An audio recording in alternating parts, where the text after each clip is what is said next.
प्रशांत किशोर ने भाजपा प्रदेश अध्यक्ष दिलीप जायसवाल पर फिर बोला हमला। दिलीप जायसवाल पहले ये जांच करवाए कि जिस कॉलेज में क्लर्क थे वहां के मालिक कैसे बन गए। ये भी बताया कि कितने नेताओं के बच्चों ने वहां से मेडिकल की पढ़ाई की है।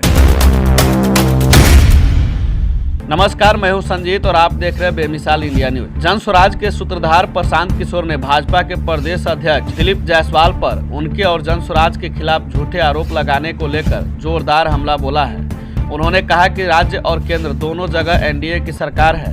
हम उन्हें चुनौती देते हैं कि वे साइबर एक्सपर्ट की टीम से मामले की जाँच कराए और साबित करें कि उन्होंने जो आरोप लगाए हैं वे सही है। उन्हें फेसबुक ग्रुप और पेज में फर्क भी नहीं पता। इसके साथ ही उन्होंने दिलीप जायसवाल को चुनौती दी है कि वे यह भी बताएं कि वे सिखों के जिस अल्पसंख्यक कॉलेज में क्लर्क हुआ करते थे उसके मालिक कैसे बन गए और वे यह भी जानकारी साझा करें कि पिछले 20-25 वर्षों में उस मेडिकल कॉलेज से कितने नेताओं के बच्चों और परिजनों ने MBBS की डिग्री प्राप्त की है। अगर वे यह जानकारी साझा नहीं करते हैं तो जन स्वराज जल्द ही प्रेस के माध्यम से इसकी पूरी जानकारी साझा करेंगे। सुनिए क्या कुछ कर रहे हैं प्रशांत किशोर। मैं तो इंतजार कर रहा हूं कि किस थाने में दिलीप जायसवाल ने केस किया है, थानेदार या उसका SP DSP जो भी पदाधिकारी है वो कब हम लोग के पास आएगा। दिलीप जायसवाल को ये भी नहीं पता है। इस बयान के जरिए दिलीप जायसवाल ने अपनी कई खोल ली। उनको ये भी नहीं पता है कि फेसबुक पेज क्या होता है और फेसबुक ग्रुप क्या होता है। जो बात दिलीप जायसवाल ने कही वो कोई फेसबुक पेज नहीं है, वो फेसबुक ग्रुप है जो 2 बीजेपी के लड़के आज से 8 साल पहले से चला रहे हैं। और आप लोग सब डिजिटल मीडिया को समझने वाले लोग हैं। ग्रुप में कोई जाकर कुछ भी लिख सकता है। पहली बात तो इस आदमी को तो इसकी जानकारी नहीं है। हमने उसी दिन कहा कि आपकी सरकार है बिहार में, देश में भी एनडीए भाजपा की सरकार है और दिलीप जायसवाल यहाँ पर भाजपा के अध्यक्ष हैं। बिहार में पूरे देश में जितने भी साइबर के एक्सपर्ट हैं और जितनी दिलीप जायसवाल की ताकत है सब लगाकर जांच करवा लें। अगर एक भी गलती कहीं पाई जाएगी तो हम पूरा ही अभियान ही वापस ले लेंगे। लेकिन उसी बयान में हमने ये भी कहा कि जब दिलीप जायसवाल ने बात छेड़ दी है तो दिलीप जायसवाल को अपने ही सरकार से सही ये भी जांच कराना चाहिए कि जिस कॉलेज को कब्जा करके बैठे हुए हैं, सिखों के माइनॉरिटी स्टेटस का एकमात्र मेडिकल कॉलेज है बिहार में और उसी कॉलेज में कभी क्लर्क हुआ करते थे। उस कॉलेज में जो उसको बनाने वाले थे सरदार करतार सिंह जी, उनकी संदिग्ध अवस्था में मृत्यु हुई है और ये साहब आज उस कॉलेज को कब्जा करके बैठे हैं। तो वो किस थाने में गए हैं केस करने हम तो नहीं जानते हैं। दिलीप जायसवाल कोई थानेदार अभी तक आया नहीं है। लेकिन अब दिलीप जायसवाल पहले बताएं कि जिस कॉलेज के तुम मालिक बन के बैठे हुए हो उस कॉलेज पर कब्जा कैसे किए हो ये बताओ। और ये बताओ कि पिछले 25-30 साल में उस कॉलेज से, ध्यान से सुन लीजिए, उस कॉलेज से बिहार के कितने नेताओं के बच्चों ने मेडिकल की डिग्री हासिल की है। इस आदमी का पूरा राजनीतिक कैरियर, ये गलत जगह इन्होंने बटन दबा दिया है। ये समझ रहे हैं कि हमको डरा देंगे।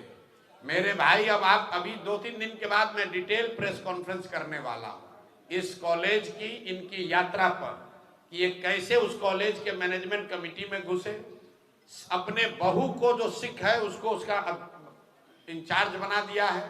भाई उस कॉलेज का मालिक कोई सिख ही हो सकता है। और पिछले 25-30 साल में सरकार चाहे जिस किसी की भी रही, यहाँ बहुत सारे युवा हैं, इसको चलाइए भैया।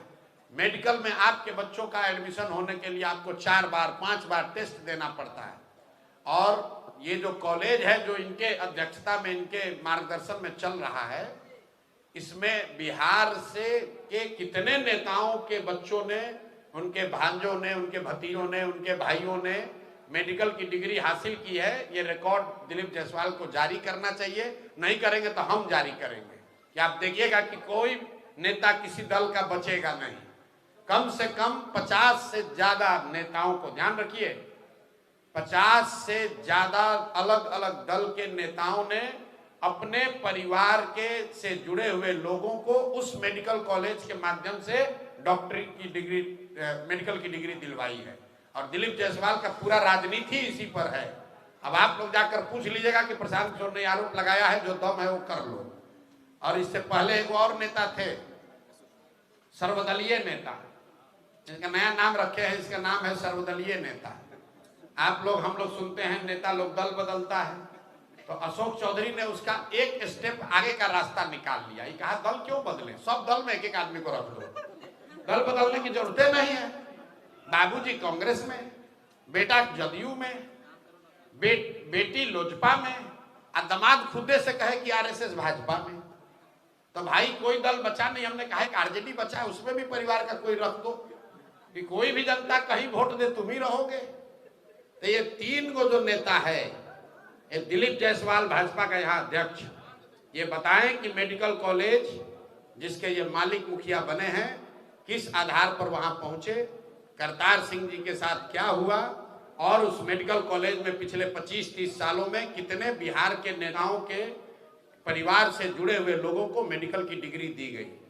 दूसरा, ये सर्वदलीय नेता अशोक चौधरी, ऑलरेडी मैंने कहा है कि इस आदमी पूरा बिहार जानता है कि इन्होंने टिकट खरीदा है और ये मानहानि का मुकदमा किए हैं, तो यहाँ से लेकर सुप्रीम कोर्ट तक लड़ाएंगे। आजकल भागे भागे फिर रहे हैं। और तीसरा एक है मंगल पांडे, जिनके कालखंड में पूरे बिहार में स्वास्थ्य व्यवस्था में खाली अमंगल ही हो रहा है। कोविड के बोला कि हमारा मंगल काल चल रहा है, हम बोल मंगल काल उसका खुद का चल रहा है। पूरे बिहार के लोगों का अमंगल काल चल रहा है।